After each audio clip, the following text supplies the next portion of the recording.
Our guest today is Paweł Kulon. He is the head of operations for OMG KRK, an organization that promotes the startup scene here in Krakow. Paweł, welcome to the show. Hey, thanks for having me.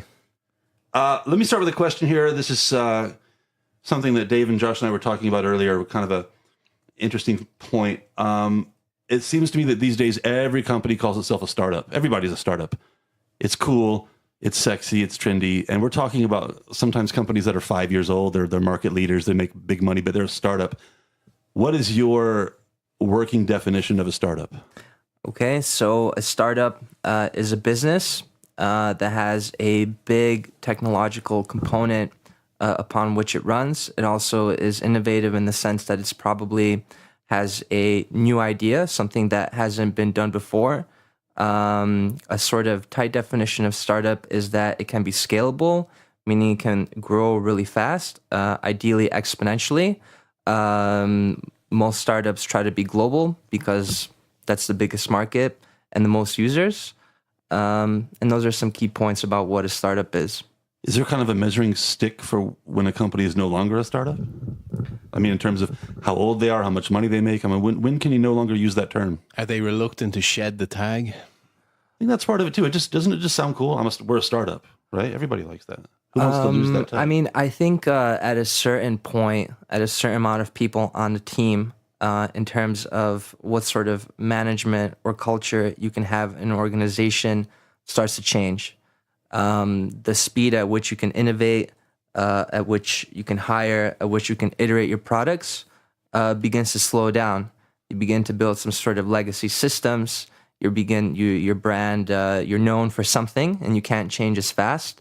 So some companies, I think it might be, is an Amazon that has a culture of day one. Mm-hmm. Where it's we are trying to keep our startup values, like we're just starting this company day one, and we're iterating fast, we're changing, we're taking risks.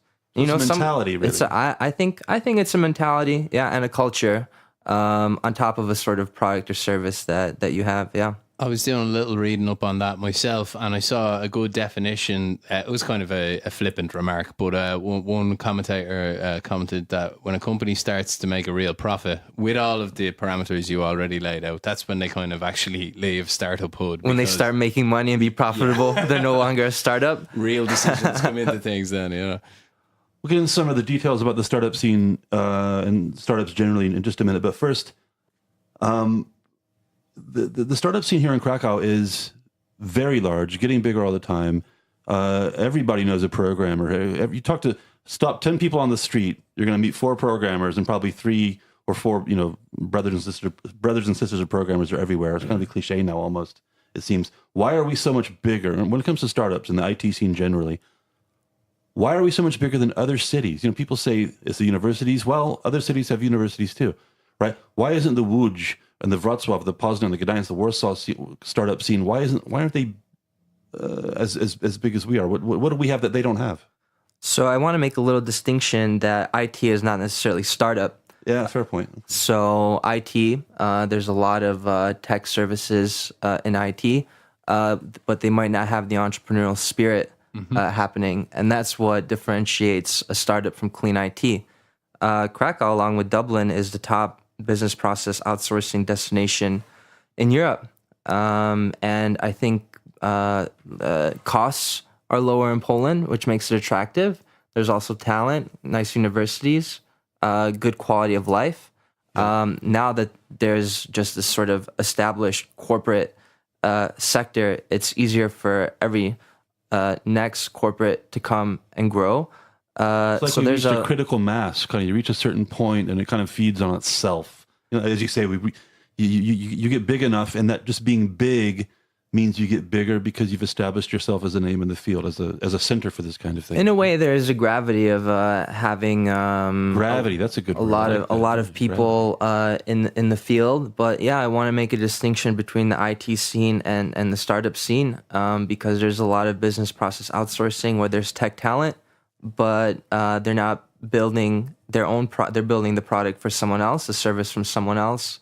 Sales teams are not in Krakow. The key decision makers are not in Krakow. And that's the IT stuff. Meanwhile, the startup stuff are entrepreneurs innovating here locally, building a product that then they're trying to scale. So although the IT scene is big, the startup scene is a percentage of that and somewhat different. So some of these guys are just trying to build a better mousetrap, but that's not really what Startup Hut is all about. Well, there's a lot of great tech talent, a lot of great software teams. People from further west are trying to save money and outsource their work here, where they know they can get a nice product built. The sort of culture from London or New York to Krakow is still, I think, fairly similar than, let's say, India or Philippines. So it's an attractive sort of match in that sense. But yeah, I think the market is starting to get saturated. Polish developers are no longer that cheap. And there's already, right now everyone's recruiting very hard, and there's more jobs than employees in Krakow for now. It's becoming like San Francisco with worse smog issues. So let me just ask you a question that I've kind of taken straight from your website. I was on the OMG Crack Academy, and first banner headline is from one of your events where you have 5 young CEOs on the stage. And it's a fascinating question, and it's what I'd like to bat over to you now is, what does it take to be a young CEO? Some of these people, do they realize what they're getting into? Or do you find that the CEO is nearly always the guy with the real vision and the real drive? Well, on that event, we actually had 3 women and 2 men. So it's not necessarily the guy. I can it's verify the person. that I've been unnecessarily sexist here. Guilty. So the question is, what does it take to be a young CEO? Exactly. Yes. Well, I think this is also this OMG KrakCast Academy is basically our effort to inspire and educate the next generation of entrepreneurs using the power of example. So always the speakers are talking about what they're experts in and what they know. And I think that's a very strong way to go about it. The sort of universities here, even in their MBA programs, are teaching more management or administration, not entrepreneurship. So the OMG KrakCast Academy cycle is trying to fill the gap there. What does it take to be a young CEO? I think it takes a unique sort of person who, and another inspiration of ours is Y Combinator Startup School, where we sort of, which is a great accelerator program in San Francisco. And they also say that CEOs basically have to do it. They feel that they must solve this problem. They must build this company, and it takes a sort of auto-manifested drive to do it. Also, people are trying to turn their passion into careers and don't see that opportunity out there, so they have to create it. It takes a fair amount of endurance and energy to do it. They're all very young as well in the picture on your website. Do you think that's kind of, there's a fearlessness in your 20s that maybe people by the time they're, say, my age, 35, CEO, you just kind of think, no. Yeah, don't you have to be a little reckless, to have the right mentality for a startup? You have to be a risk taker, I guess, right? I think so. I think there's a diversity of actions happening there. This event, in its title, has "What does it take to be a young CEO?" Mm-hmm. Very good. So know your material. Yeah, well, and our target group is sort of young people. It's like the 20 to 30s. Like, this is really our target group. We're trying to reach out to students and get into the universities. Realistically, we're getting young alumni, and basically we want to present them with an example that's like relevant and close. If you see someone that's 40 and 15 years ahead of you in their career path, it might seem distant and impossible. All these people were under the age of 30, who are have built companies, hire people, are doing their thing, are passionate about it, and I think are very wise for their age. On the other hand, in our most recent Academy event, we had a much older CEO who, after very many years of programming, decided to build his own company. And he shared knowledge saying that he saved money while he was employed. He worked on his project while he was employed, so he didn't quit his job and start his company until he had his sort of project running. And he had a whole different way about becoming a CEO. But that's kind of what I meant by my question. That, you know, when you take a step back and you use kind of logic, you would think it would be a lot of 40-year-olds who've got great industry experience and have seen how things are actually done and can be possibly improved.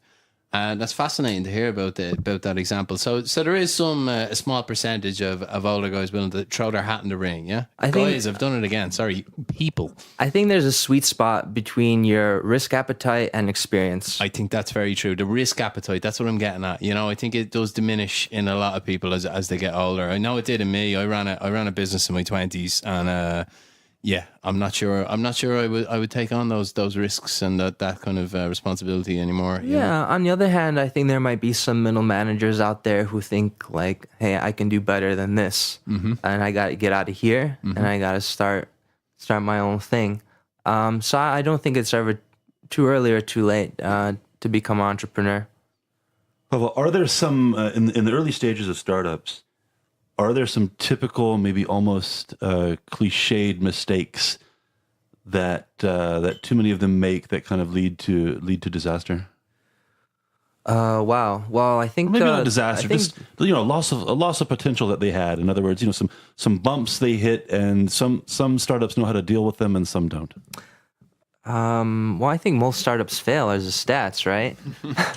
So 70, 80%. Yeah. So I guess I should say among the 5% that actually make it, what do they do right that the other 95% don't do? Well, so you changed the question upside down on me on that one. He did. So which one am I answering? Choose one and run with it. Okay. Well, so let's start with the last question. It starts with your sort of team and your founders, and are you made to be a CEO? Right? Do you have it in you? Are you in that sweet spot of risk appetite and experience to make it happen? Because it really starts with your team and your founders. Usually it's a founding team. One person will likely burn out. So ideally startups start with 2 or 3 people who've known each other for a while and complement each other on a skill set. That's a really nice start. That's a great point about bringing the right people in as founders who complement each other. Would you say that's something people get wrong, or? Yeah, recently I heard that it takes a hipster, a hustler, and a hacker to do a nice startup. I like that. That's a great T-shirt. I gotta make that. You need someone who can market. You need someone who with tech skills who can build your brand. So a market to build the brand and tech to build the product. So it's sort of sales and tech is a 2 thing. So I think this is usually your nice balance, and a sort of third person filling in the gap, managing both. Triangle is usually a strong shape. But it seems that there's a point where let's just call them computer people. It's not always IT based or software, but let's just say computer people are coming. Let's just say let's just say we're talking about a software product. Let's say the computer people, they have the right idea, they put the right product together, they're on the right path. But at a certain point, it's time to bring in experience management and the business strategist. And the whole enterprise becomes more of a business than a tech product. There's a kind of a transition there, I guess.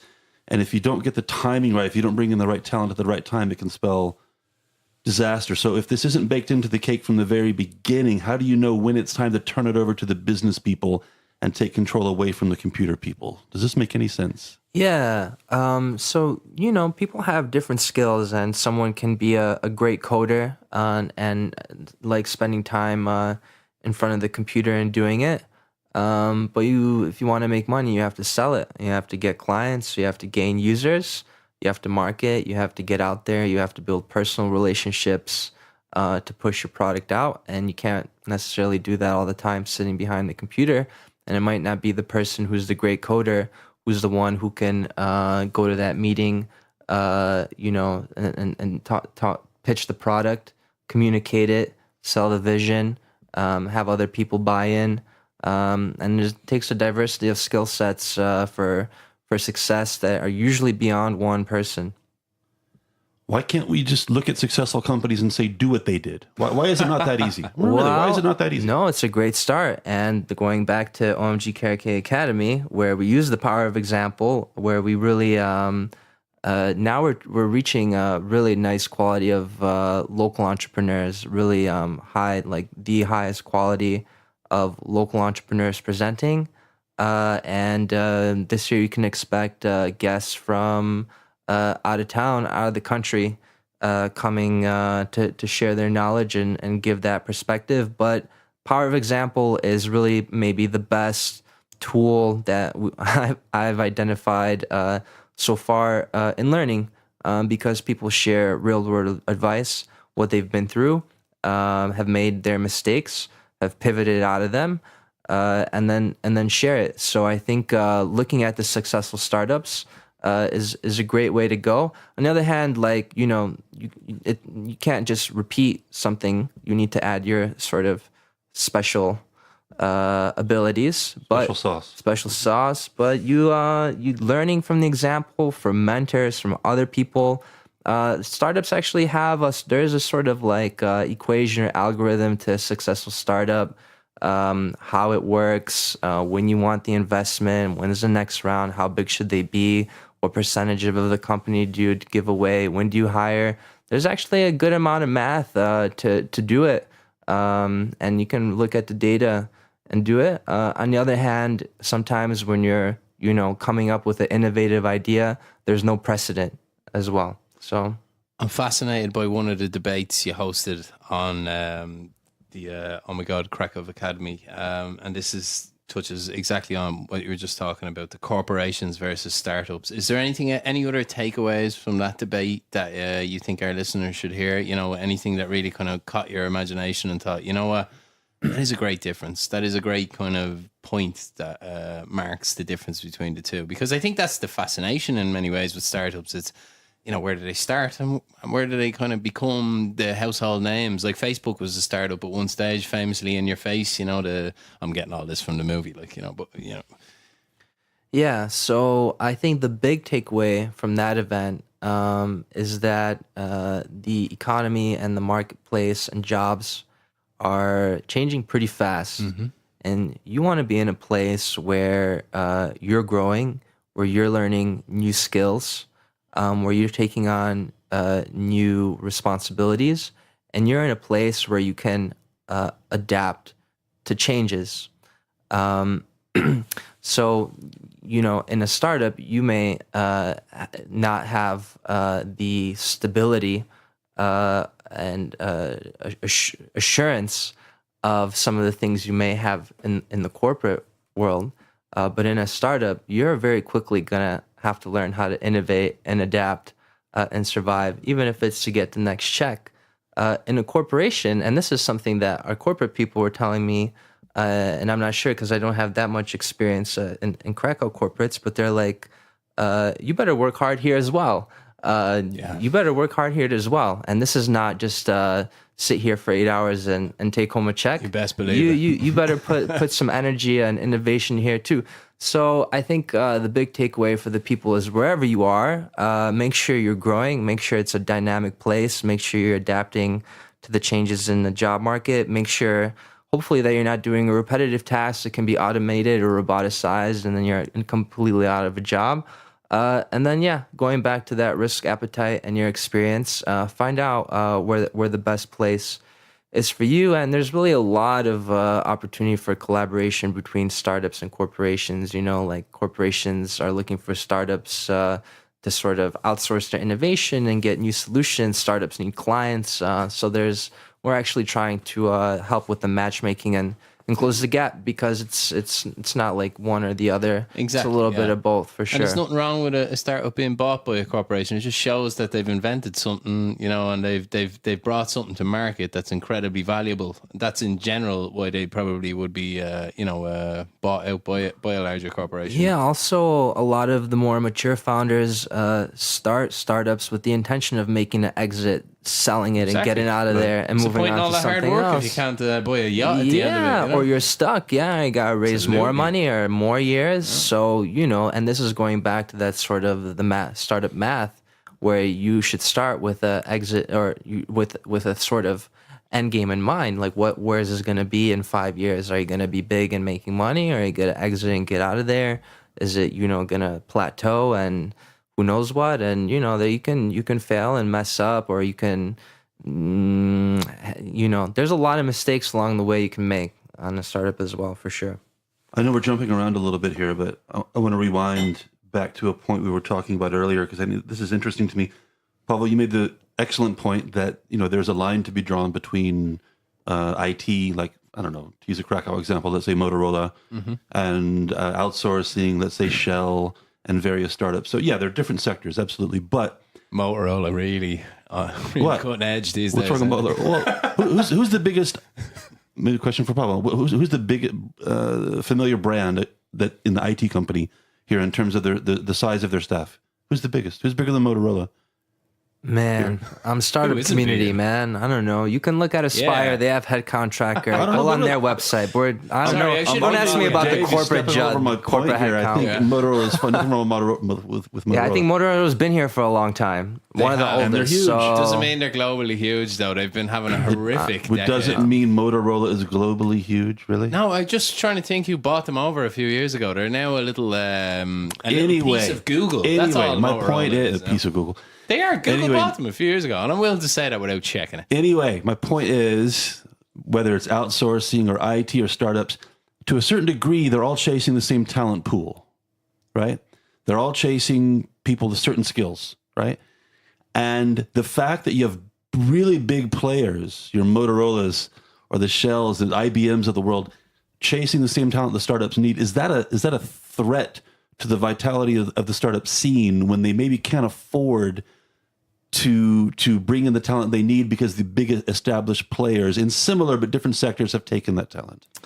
this is a sort of like mutual thing, because the corporations, they take junior people and develop them into senior or mid and senior people with on-the-job training, and they're building the tech pool that the startups can recruit out of, and give a different value proposition for the Great way of people. looking at it, yeah. Right. So I think really the startups, as the smaller player, is taking talent from the corporations. They'll always be the sexier option as well. True. They're the rock stars to the Yeah, but you might not get a multi-sport card, and your tram tickets say, covered huh? at the start. Everybody good. Yeah, but you might not use it, but you want it. You think you want it, and people also, like, if you got a family, you're gonna want and rent and other obligations.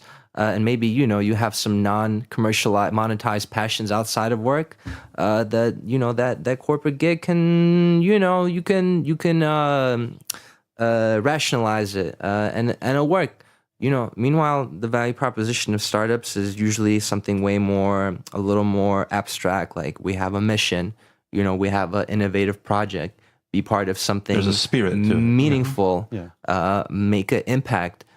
You are going to make a difference on the small team that's working. You're going to be making a decision. You're going to matter. You're relevant. You're a human. Kind of ownership of something. Yeah, have ownership of something. You're not, one more gear in this massive machine where you're sort of alienated from your labor. So you don't think the rising wage levels are a threat to the startup community, or at this point is the startup scene kind of so entrenched that they can kind of go with the flow on this and compete somehow? Well, I think it means you need better startups. You need stronger missions. The higher bar to meet, I guess. Yeah, because I think these days with recruiting pretty hard, that unless you're got some sort of serious idea with some serious backing and like some sort of plan, it's going to be very hard for you to recruit. So it's raising the bar for startups to, give a value proposition that's going to take, let's say maybe the tech talent that can work here or there, and, convince them to be a part of something. So I think it's a sort of quality control on the startups we have here. And I think that's okay. Also, I think, possibly some of our questions, we've kind of given this impression that startups are these, unique unicorns that, run through the fields, but they have to be financed as well. My favorite source of information about startups is a TV show called Silicon Valley. Have you ever seen it? Actually, I don't watch anything. Well, I'm in the startup world all day. I don't want to spend my evening watching That's a good point, actually. But there is a really good point. Enough. I want to fantasy. I want to escape what I just spent 8 hours doing. No, he's dead right. He's dead right. Yeah. So there's a team in Silicon Valley that I wanted to ask you about, and that's that the founders of the startup are not pushing against corporations. They're pushing against the VC that funded them and constantly seems to want to commercialize their product, And there seems to be a strange relationship between who's ever funding a startup. Yes, they want to give them space to grow, to breathe, to be something unique, and that's why they have the different rounds of funding, etc. And that's supposed to be all built into the process. But do we kind of make it out a little bit wrong the way we discuss startups? Sometimes, indicative of our questions, that we kind of make them out like nobody's backing these companies. There's always somebody funding it who wants to see a profit at the end of the day. Would you agree? Well, VCs come into play a little later Yeah. in the game when you have a product and some traction and some users, and you're ready for real growth. And we just had a nice event as part of Europe Startup Week, where we had we flew in a gentleman from Berlin, German VC guys who are looking to invest in Polish teams, and he gave a very honest. And you can go on our YouTube channel actually, and this is recorded what to look for in a good VC and how to find one. And he really laid it out in depth, pretty honest take. I mean, a startup and a VC, should both have many options and choose to work together, and they should really be partners. From a VC, you want as much from their experience and network as much as their money. But in the end, a VC is not supposed to be your friend. A VC is a business partner, stressing on the business. You're making usually you're making a long commitment with them in terms of time, and you have to reach those numbers, and it's tough, and there's a lot of pressure.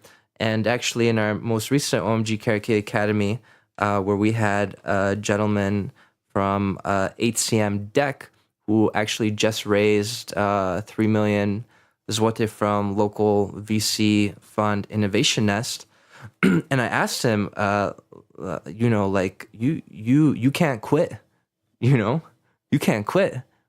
You have signed up for many years to this business, this idea, and you are basically you're tied up, and all that's that startup fun or free unicorns becomes you're sort of you're trapped. A trap horse. Not that you're trapped, because he wanted it. He had to go pitch to all the VCs, and then he finally got the money.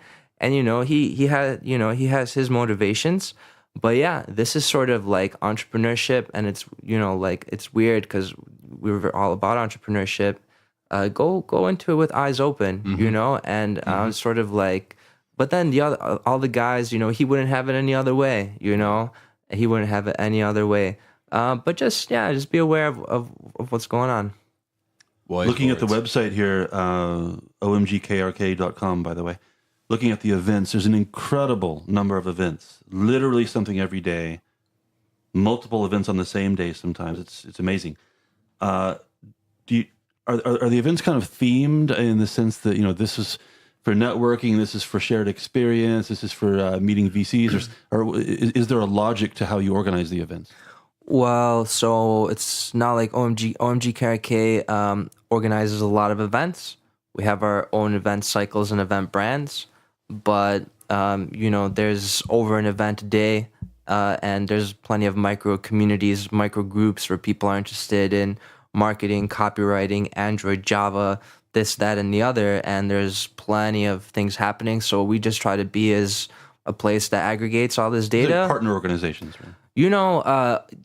This scene is so big. OMG is not everywhere. We try to, feature some events and help with marketing promotion, and especially events that have wide target groups and be interested to a lot of people. If it's some sort of a mobile Android meetup, that's a pretty niche audience. We try to do stuff that is interesting for a random person that might just be in this coffee shop, and is interested in the content, but also for an expert who knows what's up to also get value from the event. So we sort of try to curate our featured event where we do this in the newsletter and on our fan page and stuff. But the community is, we don't run this community. It's way decentralized. People are making huge impacts, making huge events every day. I don't even know all of them. And there's something for everyone, whatever you are into. I'm looking at the list. It just goes on and on. Yeah. And every niche and sub-niche you can think of. So, and there's a lot of stuff. I think OMG KRK really tries to distinguish and separate ourselves where we focus on entrepreneurship. A lot of this stuff might be on marketing or some sort of IT skill. We're about like creating value and hopefully monetizing it. We also put a focus on audience experience. Like we try to go to very fun venues and add some sort of artistic or music component to the content as well. Make sure people stick around. For networking, we believe that real networking starts after the second beer. And stuff like Sounds that. about right, yeah. And we also do a whole bunch of stuff that's... First beer, you're too busy drinking. Yeah, and we usually, the first beer's on us, and so we try our best, and there's lots of great events out there, lots of great content, lots of great substance. We also try to have a lot of fun, try to create some hype around this and be appealing to maybe a younger audience who, has plenty of options of what to do. And, if you're going to spend your time, how to be a young CEO, like we want to make sure that people go and have a good time, learn something, meet somebody, maybe come back around in the month for the next one. Paweł, give us an idea of just one or two examples of some of the big success stories to come out of the Krakow startup scene. Or who comes to mind first when you think about names to come out of the Krakow startup scene? Yeah, so on our resources page on the website, we have, it's actually in Polish, but the logos are what they are. There's a sort of like big eight in Krakow that have raised over 10 million and employ like 800 people collectively. Among them is Estimo, which makes beacons. Yeah, familiar with them. Yeah, know them. There's Base CRM, which makes like a very intense and great sales tool. There's Brainly, which sort of user generated knowledge and Yeah, online learning community. Yeah, they're getting big as well, Brainly. There's this year Syncerize, which is automated marketing. I think has made maybe the most hype as a Krakow startup. Although at this point, they have a presence in Warsaw in the U.S. So I think Syncerize this year has gained a lot of traction. Who else is out there? Yeah, so those are some big ones. Yeah. The website is omgkrk.com. Anything and everything you want to know about the Krakow startup scene. Paweł, thanks for joining us today on the KrakCast. Paweł, that was fascinating. Thank you very much. If I can just say that join us at least on our discussion group, which is over 5,000 people. It's in English, and people share what they're working on, events. It's very rapidly growing. We'll put a link up on the description. What's the site for the discussion group? That's on Facebook. So hashtag OMGKRK in the search bar, and it'll come up. And that's a great way to start and engage with us. And drop us a line just directly on that group. Say if you're interested in the startup stuff. That's really a great place to start. And come to an event. We will. Yeah, there's 1,000 of them. There's a lot to choose from, believe me. Go to the website. Come to the OMGKRK ones. Every day. Lots and lots of stuff. Thanks. Thank you.